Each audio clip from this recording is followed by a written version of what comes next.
Greetings, QCS build fans. Well, today is the day. We're going to take and upgrade my personal Antec Dark Fleet machine with this new motherboard. We're doubling the RAM that is already in there, and we're going to put in a twice as big power supply than what's currently in this machine. So the big reason for this is one, this machine currently right now is running an X470 chipset, so we can't take full advantage of the PCI Express Gen 4 SSD that I have in here. Also, this particular, the second SSD that runs our operating system is limited to 2 lanes of PCI Express 3 instead of 4 lanes of PCI Express 4. So, yeah, so we're being throttled there. The other issue is we are starting to run into some black screen issues, which during overclock testing, and I think that it is partly to blame on the power supply. I think we're pegging out the power supply too hard. So currently in this machine, we've got our Antec 360 AIO Liquid Freezer 2 liquid cooler, but you can also see we've got our big AsRock Taichi RX 5700 XT 8GB OC card, which is a very good card. It's also very power hungry when you overclock it. So between that and the 3700X Ryzen 7 chip that we're running in this, which actually doesn't pull that much juice, but combined with everything that's running in this machine, on the 12 volt side, we are starting to hit that 550 watt threshold on our Edge 650 power supply, which is an Antec as well. So yeah, so it's just kind of one of those things. It's time to upgrade. But the other reason why we're doing this is not only to take better advantage of the hardware that we already have in here with a new motherboard and a bigger power supply, but also now that we're doing more video production, we want to try to keep the video transcoding time down as much as we can. Right now, if we shoot about a half hour to a 40-minute video, it takes about, even with an 8-core 16-thread chip, overclocked all-core to 4.4 gigahertz, it's currently taking us about almost 2 hours, about an hour and 40 minutes for us to transcode that, and that's before we can upload it to YouTube. So, so we're going to do this upgrade, and then later on, hopefully before the end of the year, we're going to put a 5950X in this, which is really going to beef us up, so we can get that transcode time down. Also, we're going to take better advantage of the high-speed memory that we've got in this. We're currently running DDR4 3600 CL18, which is deep tuned to CL16 at 16 gigs, and we're going to add another 16 gigs, and so that's going to bring us up to 32. Because when we are doing the video editing, we're hitting about 14 gigs of usage, so we're running out of room for everything else to run. Also, we're occasionally getting a crashing issue, and I'm not sure if that's with the video editing software. If that's just an issue with the video editing software, a memory issue, or a memory over usage issue. So we'll see if we can alleviate that too. So originally this video, we were going to change the case. The Dark Fleet RGB was going to get retired, and unfortunately the case that we ordered, after doing a ton of research for the price budget, because I was trying to stay under 150, the best case that I could come by was, for the size requirements, was the Cougar Gemini S. And I could have got the Gemini T. However, the Gemini T, you're basically spending almost an extra $100 on fancy gold wing bent or slash rolled glass doors, which still would cover up the front of it, and so you would just breathe down the middle, versus actually having the whole thing like this to be able to breathe through it. So I wasn't going to do that because that was stupid. What I was hoping is that the S would actually come with the same front panel as the T did, because the T, when you open up the doors, it actually had a almost fully ventilated front panel. And so what I was hoping is that they just put caps, silver caps, over it on the S, because it's S stands for silver, and that would, we could at least mod that, or we could trim that out to where it would work. Fortunately, no, it wasn't going to work at all, because the big RGB strip that goes down the middle actually is about 2 inches wide and would have covered up almost 50% of our fan, and it sits right up against the fan. So one, it would have left no room for the fans that actually breathe in the front, and also two, you only had these two very small little vents that actually breathe through around the RGB. So after opening that, ordering it, getting it here, looking it over really closely, and measuring and measuring and measuring, because we want to take our 360 cooler, which is mounted right here, and mount it up on top, so we can get the radiator and the air that's in it, which with this one there's not a lot of air in it, but so we can get the air away from the top of the tubes and actually up to the very top of the reservoir, so we're not sucking any air through our AIO at all. So it also maintains longevity in the unit, because it's a very good cooler. I absolutely love this cooler, but because it has an extra thick radiator, and by the time you add fans to that, you can see in this one we've got heat sinks across the top of the CPU. When you add the radiator depth to that, the fans would actually bump into the heat sinks, and in this new Creator board, the heat sinks are even bigger on the VRMs, so it creates a problem. So it's very hard to find a case that'll actually accommodate, one, a motherboard with very large VRM heat sinks, and two, also accommodates a extra thick 360 AIO cooler. If we went to a 280 or maybe a 240, we would alleviate that problem and we wouldn't run into butting into the heat sinks.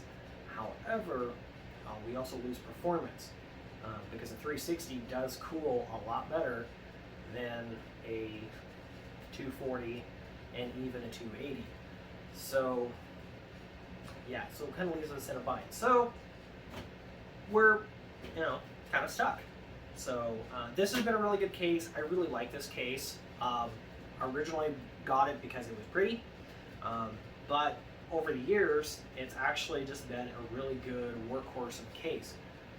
This case is about, if you buy it online, is anywhere from about $60 to about $80 online. It's not a crazy expensive case, but if you take the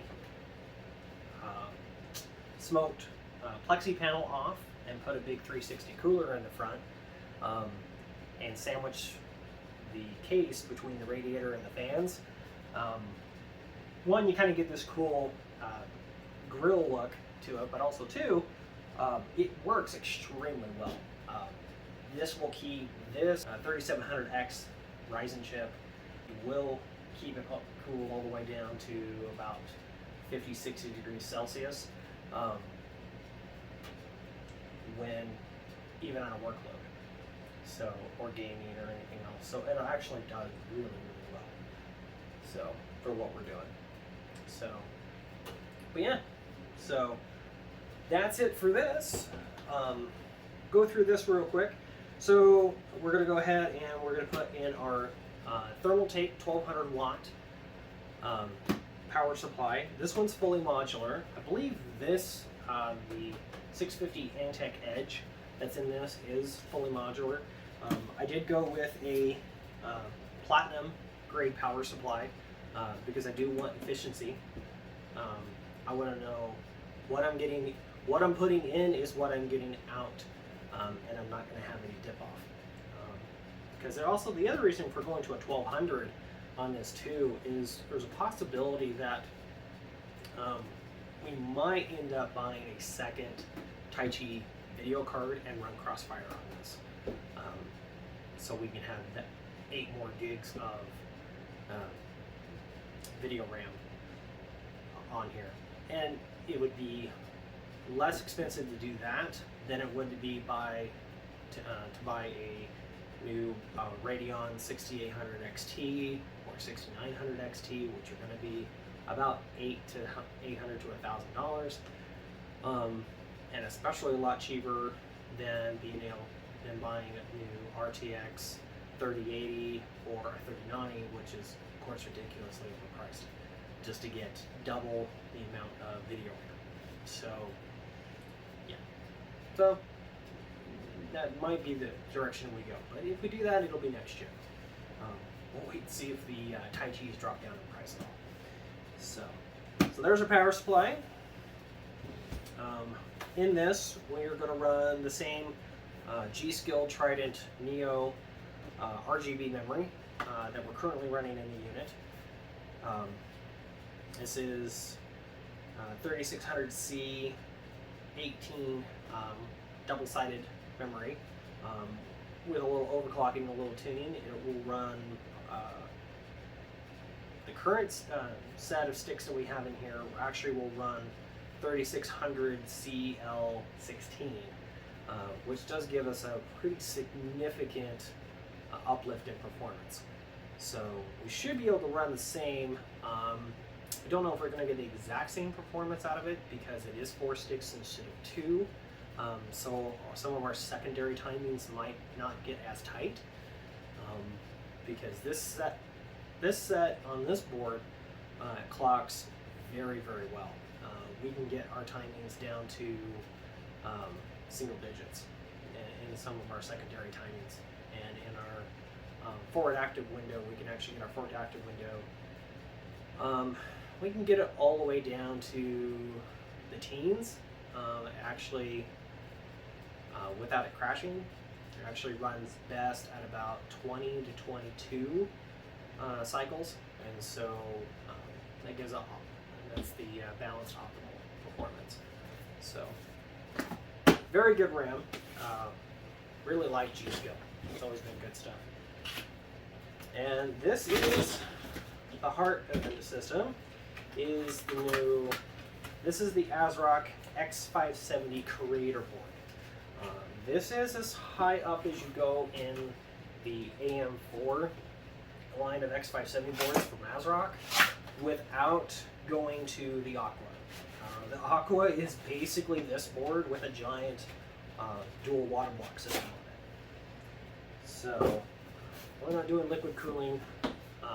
Well, we're not doing custom loop, closed loop cooling on it. So maybe one day down the road we might get into that. It takes a lot of time. It takes a lot of tinkering to get it right, and so yeah, we're just not there yet. But it comes with a whole boatload of accessories and everything and whatnot.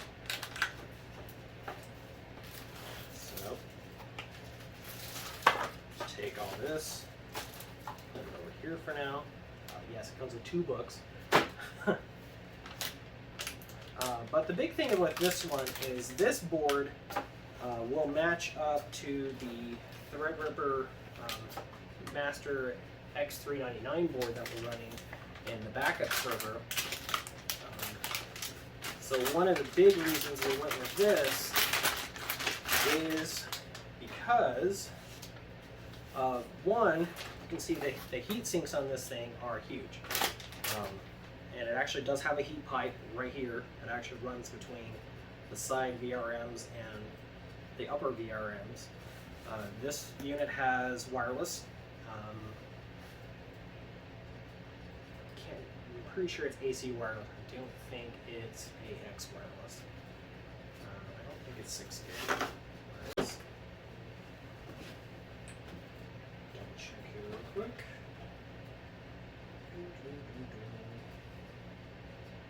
Oh no, it is. It is Wi-Fi 6 AX wireless on this board. Woohoo! Fancy. I don't have a Wi-Fi 6 router, so I can't take advantage of it. That's okay. The other cool thing with this one is it actually has dual USB-C ports right here with a DisplayPort header, which is for Thunderbolt. This board will actually run dual Thunderbolt 3. Blah, blah, blah. Right, can't think I keep saying Thunderport. Could be worse. I could be thinking it's Thundercats. So this runs dual Thunderbolt 3 on this board. It's one of the very few Ryzen boards that actually will run Thunderbolt 3. So if I eventually later on get a Thunderbolt 3 monitor, it'd be kind of cool.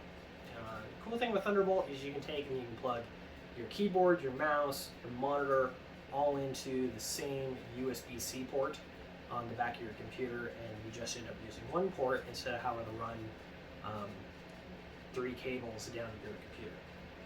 So, very cool. We've also got a BIOS flashback button on this. We've also got the same power and reset buttons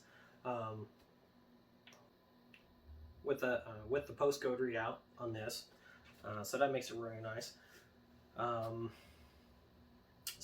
But the big thing with this particular board is we have a 10 gigabit 1 gigabit NIC on this, but we also have 10 gigabit Aquantia network port on this, which matches up to the 10 gigabit Aquantia port that we have on the Threadripper box. So we'll be able to take and offload the video files that are beyond this machine for editing, and once we're done with them, take and move them over to our backup server over 10 gigabit, which will actually move them over to our HyperCard drive on the Threadripper, so that way we're not going to be limited by write times on the hard drives. So because the HyperCard and the PCIe 4 Samsung 980 Pro that we're going to be running on this will run faster than 10 gigabits per second. So we won't have, or we'll actually be slowed down by the 10 gigabits. So transferring between the two machines, but that's perfectly fine. It'll make for quick transfers. So quick backups, that's always a good thing. Well, yeah, so that's it. That's basically what we're going to be using on this machine. So, all right, well, that's the breakdown. Let's go take it apart and get this thing upgraded.